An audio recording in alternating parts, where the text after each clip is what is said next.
Hello student, this Aishwarya Sharma. हम पढ़ रहे हैं क्लास 8 का सब्जेक्ट मैथ्स। उसमें हमारा टॉपिक चल रहा था राशियों की तुलना। लास्ट क्लास में हमने देखा था रेशो और परसेंटेज के बारे में। किसके बारे में? रेशो और परसेंटेज के बारे में। अब हम देखेंगे एक्सरसाइज 8.1। देखिए क्वेश्चन नंबर 1 हमारे पास है। क्वेश्चन नंबर 1 में देखो क्या है। क्वेश्चन नंबर 1 है निम्नलिखित का अनुपात ज्ञात कीजिए। यानी कि क्या करना है हमें? यहाँ पे रेशो हमें फाइंड करना है, ठीक है ना। तो रेशो फाइंड करेंगे। इसका पार्ट है part A, B and C. 3 part हमें यहाँ पर सॉल्व करने हैं। देखिए एक साइकिल की 15 किलोमीटर प्रति घंटे की गति का एक स्कूटर की 30 किलोमीटर प्रति घंटे की गति से अनुपात हमें निकालना है। किसका? एक तो बाइसिकल का और दूसरा हमें किसका निकालना है? बाइसिकल का रेशो हमें निकालना है स्कूटर से। ओके, अब देखो क्या निकालना है इसमें। यहाँ पे देखो बाइसिकल जो हमें दे रखी है वो दे रखी है 15 किलोमीटर, ठीक है। और जो इसकी स्पीड हमें दे रखी है स्कूटर की, वो हमें दे रखी है 30 किलोमीटर पर आवर। तो दोनों की स्पीड हमें यहाँ दे रखी है। अब इनका क्या करना है? कंपैरिजन। तो देखो ए पार्ट में देखो साइकिल की जो गति है वो 15 किलोमीटर पर आवर है और स्कूटर की जो गति है वो 30 किलोमीटर पर आवर है। अतः साइकिल और स्कूटर की गति का अनुपात जो है 15:30 हो गया। तो मैंने आपको बताया था इसको हम कैसे लिखते हैं? फ्रैक्शन की फॉर्म में लिखते हैं। तो फ्रैक्शन में जब लिखते हैं तो पहले हम लिखेंगे 15, जो हमें पहले दिया होता है वो न्यूमरेटर पे लिखते हैं और जो बाद में होता है वो हम डिनोमिनेटर में लिखते हैं। तो 15/30 हो गया। अब 15 1 15 होता है, 15 2 30। तो जब हमने क्या निकाला 1/2 इसका आ गया, ठीक है। सिंपलेस्ट फॉर्म में हमने कन्वर्ट कर दिया। तो अब सिंपलेस्ट फॉर्म में कन्वर्ट करने के बाद हम सीधा इसको लिख देंगे 1:2। तो हम कह सकते हैं कि एक साइकिल की 15 किलोमीटर प्रति घंटे की गति का एक स्कूटर की 30 किलोमीटर प्रति घंटे की गति से अनुपात 1:2 है। अब देखो 5 मीटर का 10 किलोमीटर से अनुपात हमें निकालना है। अब देखो रेशो में सबसे पहली चीज़ जो होती है वो हमारी क्या होती है? वो ये होती है कि हमें जो है दोनों चीज़ें सेम क्वांटिटी की होनी चाहिए, ठीक है। क्योंकि रेशो का मतलब है कंपैरिजन। अब कंपैरिजन आप किसी का तभी कर सकते हो जब वो दोनों ही सेम हो, आइडेंटिकल हो। तो अब देखो ये तो हमें दे रखा है मीटर में, ये हमें दे रखा है किलोमीटर में। तो या तो आप दोनों ही मीटर मीटर में कन्वर्ट कर लो या फिर आप दोनों को ही किलोमीटर और किलोमीटर में कन्वर्ट कर लो। यहाँ पर हम क्या करेंगे? यहाँ पर हम करेंगे किलोमीटर को मीटर में कन्वर्ट। क्यों? क्योंकि मीटर में कन्वर्ट करना ज़्यादा ईजी रहता है अकॉर्डिंग टू किलोमीटर। अब यहाँ देखिए 1 किलोमीटर जो होता है वो 1000 मीटर के बराबर होता है और 10 किलोमीटर जो होता है वो हमारा 10 × 1000 यानी कि 10,000 मीटर के हमारा बराबर होता है। अब अनुपात की बात करें तो पहले लिखेंगे हम 5 मीटर और बाद में लिखेंगे 10 किलोमीटर की जगह 10,000 मीटर। तो अब देखो क्या करेंगे? 5 1 5 हो गया, 5 2 10 और 3 0 ऐसे ही आ जाएंगी हमारी। तो 1/2000। तो अब इसे हम डायरेक्ट लिख देंगे 1:2000। अब देखो सी पार्ट हमें दे रखा है। सी पार्ट में हमारा क्या है? 50 पैसे का 5 रुपये से। अब देखो फिर से वही हो गया। यहाँ तो हमें दे रखा है पैसे का और यहाँ हमें जो रेशो दे रखा है वो दे रखा है रुपए का। तो ऐसे तो हम कंपैरिजन नहीं कर सकते। तो या तो आपको दोनों को पैसे पैसे में कन्वर्ट करना पड़ेगा या आपको दोनों को रुपीज़ और रुपीज़ में कन्वर्ट करना पड़ेगा। फिर से वही बात आ गई कि क्या ज़्यादा ईजी रहेगा? तो रुपये को पैसे में कन्वर्ट करना ईजी रहता है अकॉर्डिंग टू पैसे को रुपये में कन्वर्ट करने से। अब यहाँ देखो क्या होता है, 1 रुपीज़ में हमारे होते हैं 100 पैसे। कितने पैसे होते हैं? 100 पैसे। तो 5 रुपीज़ में कितने पैसे होंगे? 5 रुपीज़ में होंगे हमारे 5 × 100 यानी कि 500 रुपीज़, ठीक है ना। तो 500 पैसे, सॉरी। तो अब देखो पैसे तो हमने कन्वर्ट कर दिए। अब हम बात करेंगे कंपैरिजन की। यहाँ दे रखा था 50 पैसे, 50 पैसे अपॉन 500 पैसे। तो देखो 0 से 0 गई, 5 1 5, 5 10 50। तो 1/10 आ गया। तो ये हो गया हमारा 1:10। ओके, तो यहाँ पे हमने इस तरीके से तीनों पार्ट सॉल्व करे। पहले पार्ट में हमारा आंसर था 1:2। सेकेंड पार्ट में हमारा आंसर आया 1:2000, ठीक है। और थर्ड पार्ट में हमारा आंसर आया 1:10। अब हम बात करते हैं अपने सेकंड पार्ट की। सेकंड पार्ट में देखो निम्नलिखित अनुपातों को प्रतिशत में परिवर्तित कीजिए। अब मैंने आपको बताया था कि किसी को भी अगर रेशो में हमें कन्वर्ट करना है तो हमें मल्टीप्लाई करना पड़ता है किससे? 100 से। किससे मल्टीप्लाई करना पड़ता है? 100 से। अब रेशो में कन्वर्ट करना है तो सबसे पहले हम लिखते हैं, तो सबसे पहले हमें दिया हुआ है 3, फिर उसके बाद हम लिखते हैं 4। तो ये हो गया 4। अब देखो किस में कन्वर्ट करना है? परसेंटेज में। तो मल्टीप्लाई बाय हो जाएगा 100। अब देखो 4 से क्या 100 कर सकता है? हाँ बिल्कुल कर सकता है। 4 1 4 होते हैं, 4 2 8 और 4 5 20। तो 25 3 हमारे पास कितने होते हैं? 75। तो 75% हम कह सकते हैं कि इसका मतलब है 75%।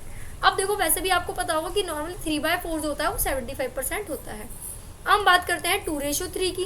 तो 2:3 में अब देखो 2/3 हो जाएगा। अब मल्टीप्लाई क्या करेंगे? हम मल्टीप्लाई करेंगे हम 100 से। जब मल्टीप्लाई हम 100 से करेंगे यहाँ पर तो 100 की 2 से मल्टीप्लाई करो क्या आएगा? 200। फिर डिवाइड बाय हो गया 3। अब 3 से हम 100 को नहीं कट कर सकते तो इसलिए इसमें हम क्या करेंगे? पहले मल्टीप्लाई करेंगे फिर हम करेंगे डिवाइड। तो देखो अब 200 को 3 से डिवाइड करो तो ये पॉइंट में कटेगा, वैसे तो कटेगा नहीं।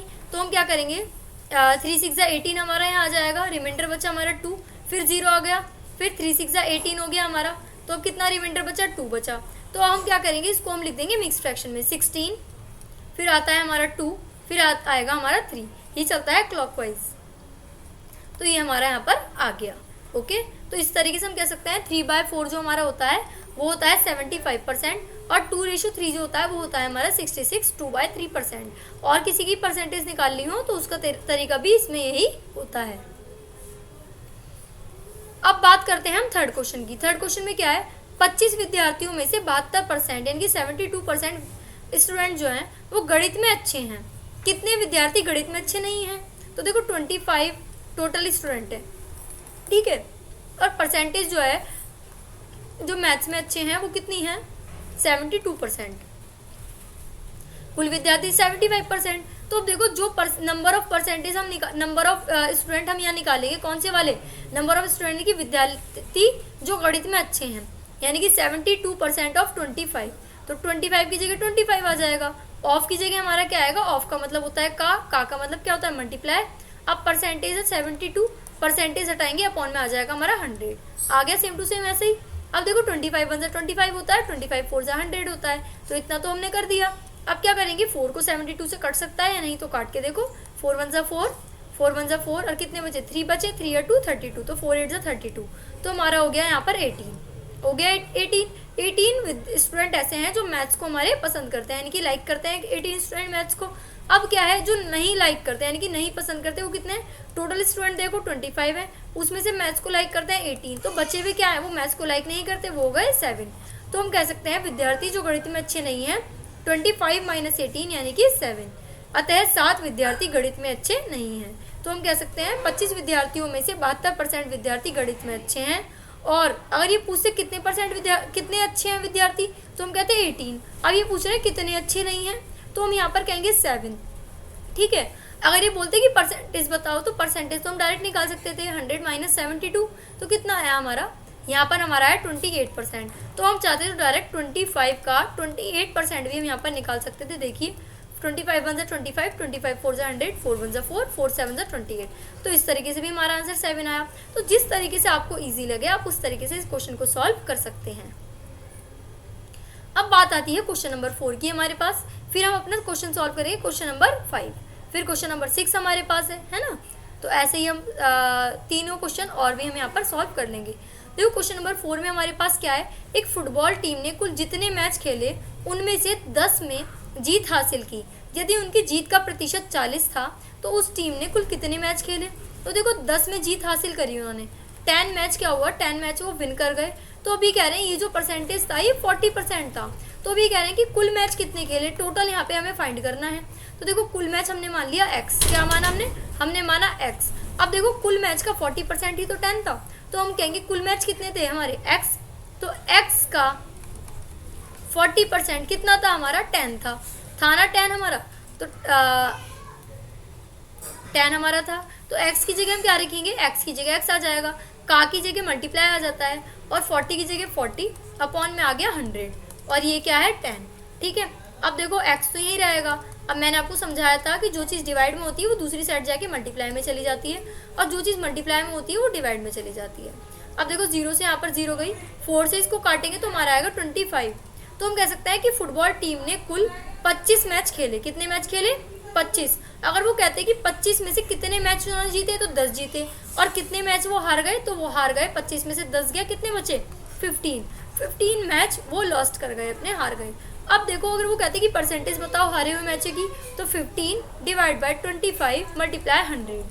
25 1 जा 25, 25 4 जा 100, और 15 4 जा 60। और आप वैसे भी परसेंटेज निकाल सकते थे, क्यों, कुल मैच दे रखे हैं ना 40%, और 100 में से अगर हम 40% लेस कर दें तो 60% यहाँ पर ऐसे भी आ जाता। अब बात करते हैं रेशो की। अगर ये रेशो निकालने को कहते हैं तो 40:60, तो 40/60 यहाँ पर करेंगे तो 22 जा और 23 जा, तो यहाँ हो जाएगा 2/3। ओके, अब बात करते हैं हम क्वेश्चन नंबर 5 की। यदि चमेली के पास अपने धन का 75% खर्च करने के बाद 600 रुपये बचे, 75% जब उसने खर्च कर दिया तो ये बचे 600 रुपये, तो हम कह सकते हैं ना कि 25% की वैल्यू है 600 रुपये। तो ज्ञात कीजिए उसके पास शुरू में कितने रुपए थे। तो देखो माना चमेली के पास शुरू में x रुपये थे, x मान लिया हमने, x में से उसने कितने खर्च कर दिए 75, यानी कि x माइनस एक्स का 75 600 के इक्वल हो गया। तो x की जगह x आ गया, का की जगह मल्टीप्लाई आ गया, 75 की जगह 75/100 आ गया, क्योंकि यहाँ परसेंटेज था। हम क्या करेंगे जब इसको सॉल्व करेंगे 25 3 जा और 25 4 जा, 3x/4 आ गया यहाँ पर, ये क्या है 600। अब देखो क्या करेंगे, x यहाँ से हमने कॉमन लिया तो 1 माइनस 3/4 हो गया। अब जब इसको सॉल्व करेंगे 1 माइनस 3/4 को, तो 4 1 जा 4 और 4 में से 3 का कितने बचे 4 बचे हमारे पास यहाँ।